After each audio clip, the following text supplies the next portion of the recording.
Alors, on arrive maintenant au chapitre 8 dans notre homme sur le chemin d'Emmaüs.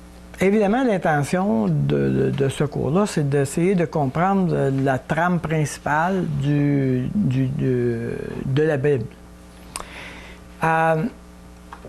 Comme vous avez probablement compris dimanche, quand j'ai parlé des alliances, c'est aussi une autre manière de traverser toute la Bible. Vous savez? On prend une alliance, puis on la repère partout dans la Bible, puis on se rend jusqu'à l'autre bout. On regarde comment Dieu fait les choses, dans le fond. OK? Alors, on a vu, par exemple, l'alliance de Dieu avec Abraham, que Dieu va lui donner une terre, que Dieu va lui donner une postérité, que Dieu va le bénir. Bon, il fait 3 grandes promesses, puis là, on s'en va dans la Bible, puis on les retrouve toutes partout, tout le long. OK? C'est ça qu'on appelle un fil conducteur. Alors, là, ce livre-là, il est en train de faire un fil conducteur avec ce qu'on appelle le sang. Alors, dans Genèse 3, le sang a coulé parce que Dieu a dû tuer des animaux pour couvrir Adam et Ève de leur nudité. Puis là, on va suivre la trace du sang jusqu'à la fin. Ça va être, c'est la trace, on va l'appeler comme ça, la trace du sang, c'est le fil rouge qui conduit cette thématique-là. Ce livre-là nous parle de ça, et la raison pourquoi on choisit le sang et cette thématique-là en particulier, c'est parce que ça nous permet de comprendre pourquoi Jésus devait mourir sur la croix. Donc, en suivant cette trace-là, ça nous aide à saisir pourquoi Jésus devait mourir sur la croix. Je vais faire je vais encore reculer pour mieux sauter. Je fais ça souvent. Quand Dieu nous a créés, il nous a créés il a dit, moi, je veux être en communion avec les hommes. Je veux être leur Dieu, puis je veux que les hommes soient mon peuple. C'est comme ça qu'il nous a créés dans le jardin d'Éden. Et quand il allait dans le jardin d'Éden, il marchait avec l'homme et la femme dans le jardin. Il y avait une communion avec eux. C'était son peuple. OK? Si Adam et Ève avaient eu des enfants dans le jardin, etc., ça aurait multiplié.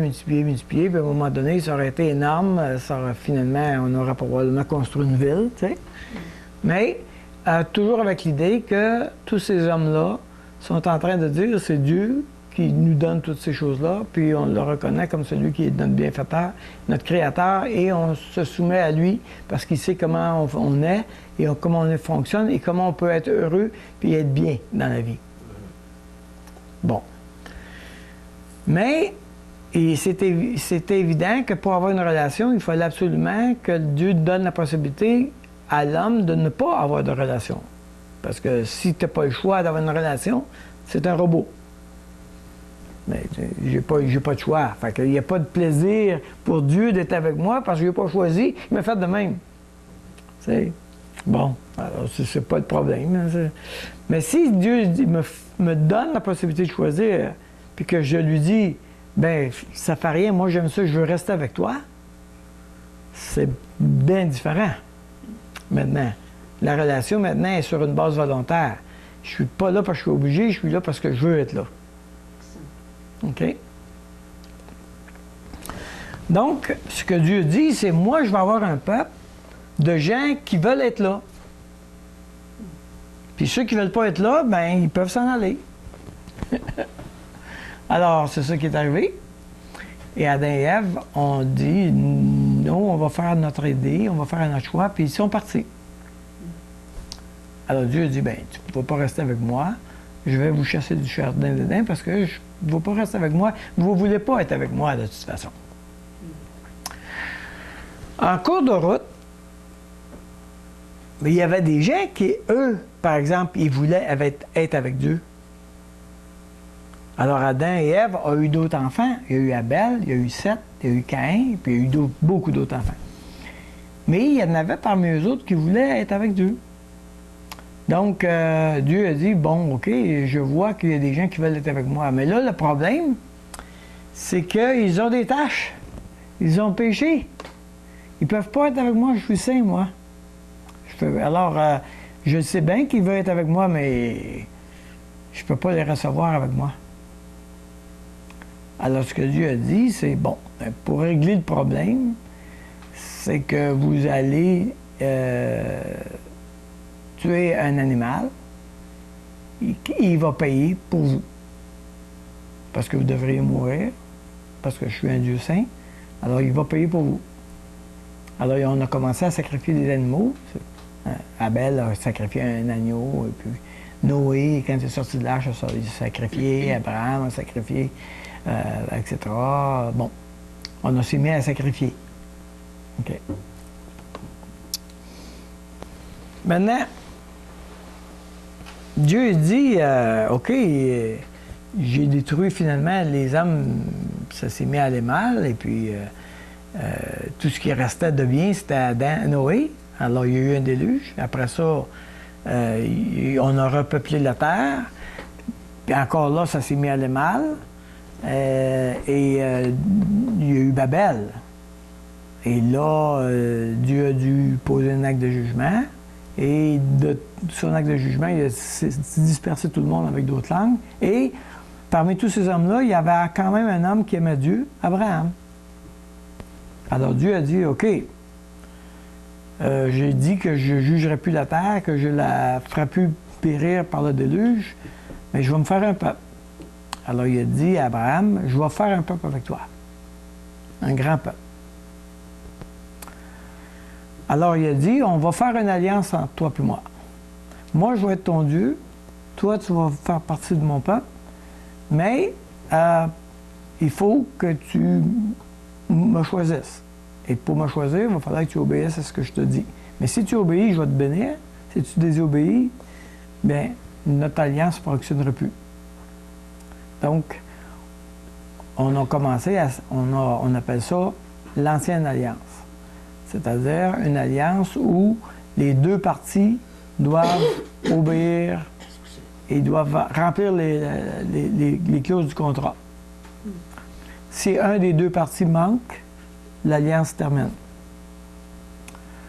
Alors, évidemment, là, les hommes ont commencé à obéir à Dieu, mais là, on s'est commencé à poser la question, on doit obéir à Dieu, c'est bien, mais il faut faire quoi?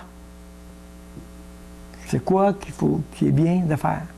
Alors, ce que Dieu a fait, c'est qu'il a donné les 10 commandements, la loi. OK? Alors, je saute la première partie, les cailles, le pain puis l'eau. Vous êtes capable de lire ça. C'est pas vraiment... c'est une petite leçon d'objet en cours de route, mais c'est pas le nœud de la question. Alors, Dieu a donné les commandements. Exode chapitre 20. C'est à la page 126. Alors, tournez avec moi dans la Bible, dans Exode chapitre 20. Exode 20, verset 1. Alors Dieu prononça toutes ces paroles en disant, « Je suis l'Éternel ton Dieu qui t'ai fait sortir du pays d'Égypte, de la maison de servitude. Tu n'auras pas d'autre Dieu devant ma face.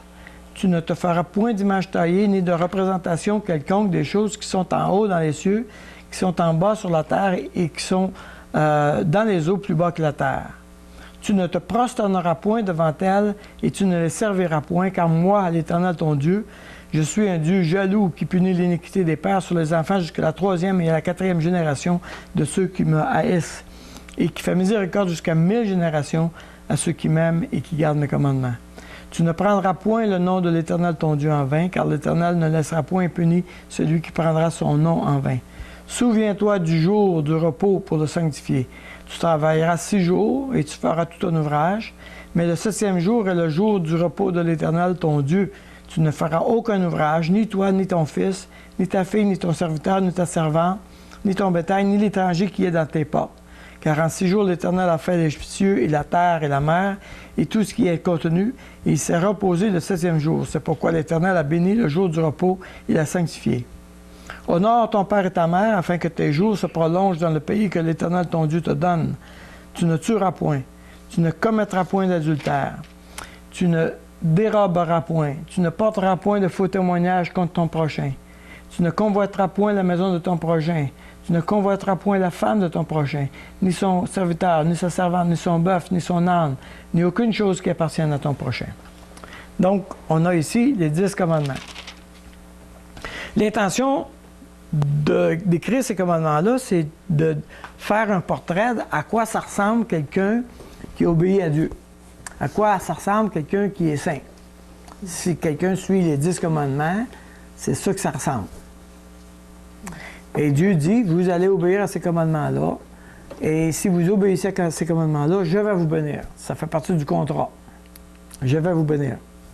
Donc, Dieu nous donne, il donne les 10 commandements.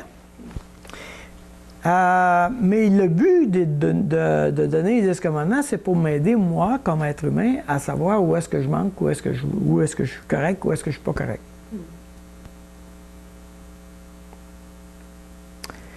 Maintenant, quand je suis pas correct, j'ai péché, alors ce que Dieu dit, c'est tu vas sacrifier un agneau. Parce que tu n'es pas correct, tu vas sacrifier quelqu'un qui va mourir parce que tu as péché comme moi.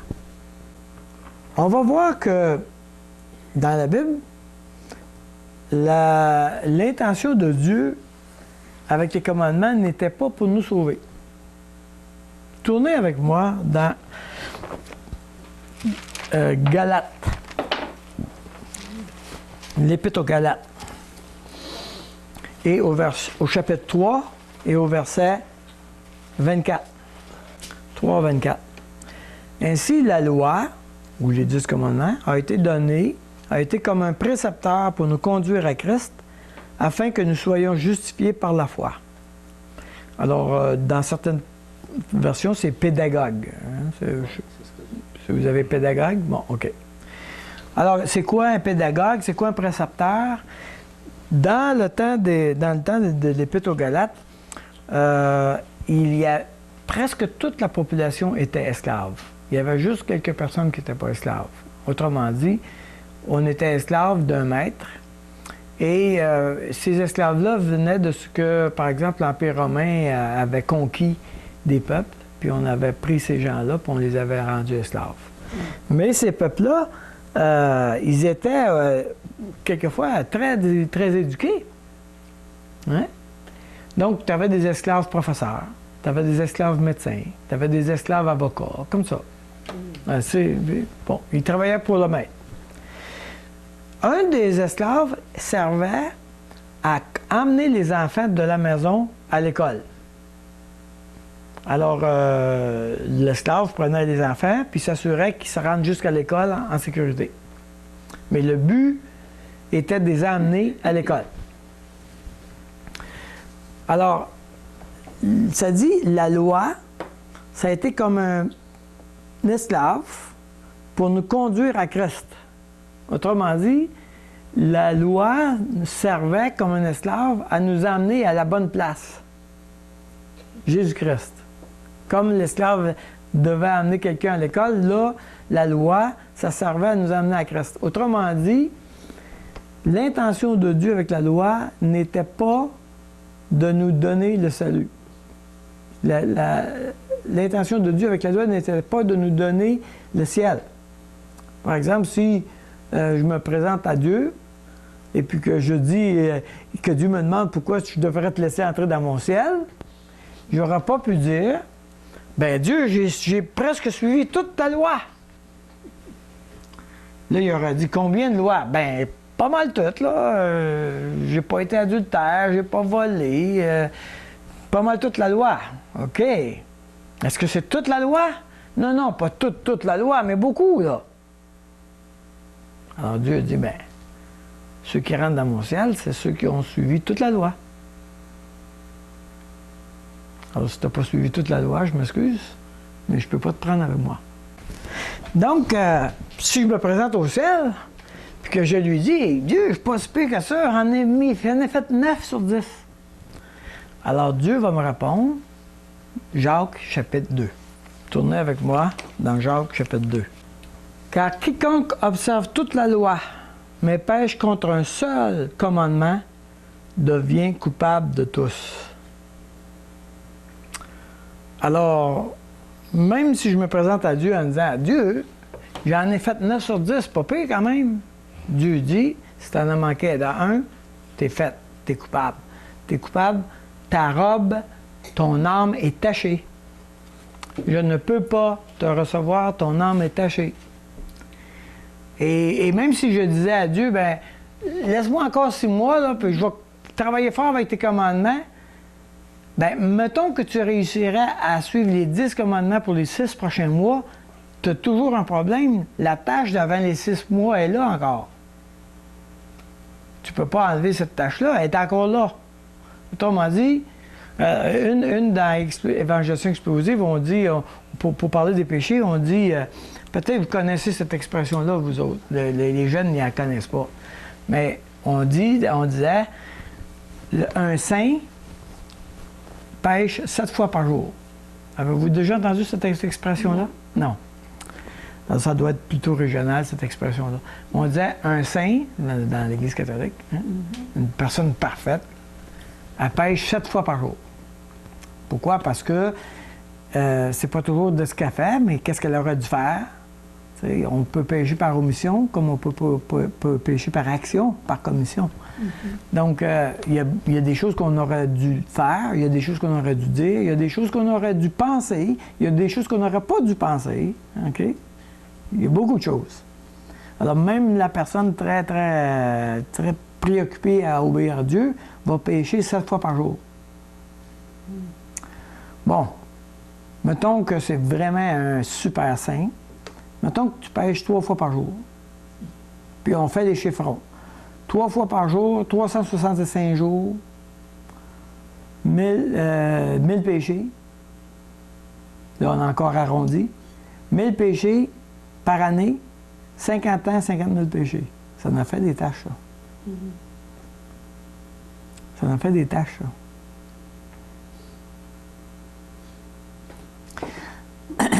Là, je me présente devant Dieu. Là, j'ai dit, Dieu, j'ai fait mon possible. Dieu, moi, dans mon ciel, tout ce qu'on peut faire, c'est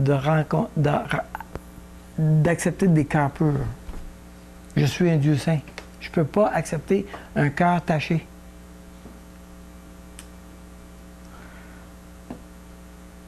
La personne qui se fait répondre ça, là, la conclusion que je vais venir, c'est le désespoir. Hein? Jamais je vais y arriver. Jamais. Oubliez ça. Jamais je pourrais réussir à faire ça. Dieu, tu me demandes de quoi que je ne peux pas faire. Vous savez, des fois, les parents, on peut décourager nos enfants, hein, parce qu'on lui demande un peu plus, un peu trop pour ce qu'ils sont capables de faire. Oui. Puis ça les décourage. Oui. On dit, ah ouais, t'es capable, puis on le pousse. Mais des fois, on n'a pas bien jugé, puis la ligne était trop loin, trop haute pour l'enfant. Puis on l'a découragé. Mais là, Dieu dit, ma ligne à moi, là, c'est ça, là. Oublie ça, là. Ça c'est demander fort, là. OK? Donc, je suis totalement découragé. Là, tout à coup, j'entends, Christ est venu pour payer pour mes fautes. Oh! Là, tout à coup, il y a une nouvelle avenue qui arrive dans ma vie. Un nouveau chemin. Là, j'étais complètement découragé. Puis là, il y a quelqu'un qui vient payer ce que ma dette à moi. Wow! Ça commence à être intéressant.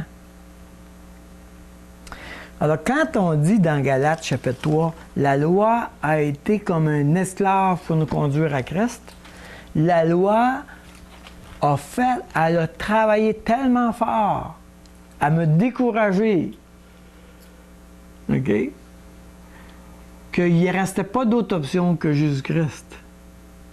Tu vois? La loi a été comme un esclave pour me conduire à Christ. La loi, quand j'ai voulu lui obéir, j'arrivais jamais. Là, dans le désespoir, je dis, bon, ben, qu'est-ce qu'il peut faire? Et tout à coup, quelqu'un arrive et dit, Jésus-Christ, c'est la solution. Jésus-Christ, c'est le chemin, la vérité et la vie. J'aurais même jamais écouté cette idée-là si je pensais que je pouvais faire les choses par moi-même. Pensez-vous que j'aurais pensé à Jésus si j'avais pensé que je peux faire un bon travail puis que je peux réussir les 10 commandements? Non, non, non, Dieu, inquiète-toi pas, je vais m'arranger avec ça. C'est ça que j'aurais dit. On est comme ça. On va s'arranger, je vais m'arranger tout seul, Dieu. Je vais faire ça. C'est comme ça qu'on pense. Je vais travailler, puis je vais l'avoir, puis je vais le mériter, Dieu. Puis tu pourras pas me dire, tu peux pas entrer dans ton ciel, je le mérite. C'est ça que j'aurais répondu. Alors Dieu dit, so what que tu le mérites, tu n'es même pas capable de le faire. Oublie ça, tu n'es pas capable. Alors là, qu'est-ce qui me reste? Là, tout à coup, quelqu'un arrive et dit, ben, j'aurais peut-être une solution. Jésus, peut-être, ça pourrait être la solution. Ah, là, tout à coup, on n'est plus réceptif à écouter. Qu'est-ce qui se passe? L'autre chose que la loi fait, parce que la loi, elle est parfaite, elle est bonne, la loi. Parce que la loi est parfaite, l'autre chose que ça fait, ça met en lumière que je suis beaucoup plus malade et pécheur que je pensais. Parce que quand j'essaye, vraiment, j'ai des problèmes sans compter. Alors, il y a une prise de conscience. Je donne des cours de préparation au mariage aux couples. Quand les couples viennent pour se marier, vous vous doutez bien que c'est le bonheur total. Et que l'autre, elle est parfaite. N'est-ce pas? Alors, si on dit, ben, il faudrait travailler sur votre couple, so what? Ça va bien notre affaire. C'est quoi le problème? OK? Eux autres, là, ils sont vraiment pas intéressés à travailler sur leur couple. Vraiment pas. Ça va très bien. Alors, qu'est-ce que je fais? C'est que je fais un petit test avec eux. Je leur fais faire un test. Et là, ah, ben c'est vrai, hein, il n'est pas très discipliné, hein? Ah, c'est vrai, hein, elle est très colérique, hein? Ah, c'est vrai, hein, lui, il est vraiment dépressif, hein? Là, tout à coup, on dit, ah, tiens, il y a des choses à travailler maintenant. Okay. On a fait le tour du jardin, puis on a dit, ce point-là, il est fort, ce point-là, il est faible, ce point-là, il est fort, ce point-là, il est faible. Jusque-là, ça allait bien notre affaire. Mais là, tout à coup, on s'aperçoit que oui, peut-être comme couple, on a des défis, là. OK? Mais quand Dieu nous donne les 10 commandements, il fait la même affaire. Quand je dis, moi, je suis pas si pire que ça, tu sais, qu'est-ce qu'on fait? On se lève la tête, on se redit les épaules, puis on regarde autour. On dit, franchement, moi, je gagne ma vie honorablement, je suis, tu sais, je trompe pas trop, je vole pas trop, les autres sont pires comme moi, je suis pas pire. Tu sais, c'est ça qu'on fait. Mais si Dieu nous sort son test, on va regarder, on va faire un petit test de sainteté pour voir, puis il nous donne les 10 commandements. Voici ce que tu dois faire et surveiller de ne pas le faire. Aïe, aïe, aïe, aïe, aïe, aïe. Tout à coup, là, ça va pas aussi bien qu'on pensait. Par rapport aux autres, ça va très bien encore, mais par rapport à Dieu, ça ne marche pas du tout. La loi cherche à montrer comment Dieu est saint et à m'inviter à chercher une autre solution que d'essayer de faire le mieux possible. C'est ça qu'elle essaye de faire. Maintenant, en même temps, ça nous apprend quelque chose de Dieu. Tu sais? Dieu, c'est pas un menteur. Dieu, c'est pas un voleur. Comme ça. J'apprends quelque chose de Dieu. Si Dieu me demande ça à moi, c'est parce que lui aussi, il le trouve très précieux. Donc, j'apprends quelque chose de Dieu. Donc, Dieu nous donne la loi en disant, si vous faites ça, si vous obéissez à sa loi-là, moi, je vais être votre Dieu, puis vous allez être mon peuple. Même si Dieu sait qu'ils ne réussiront pas, il faut qu'il leur donne une chance de faire une prise de conscience qu'ils ne sont pas capables. Alors, il leur donne les 10 commandements.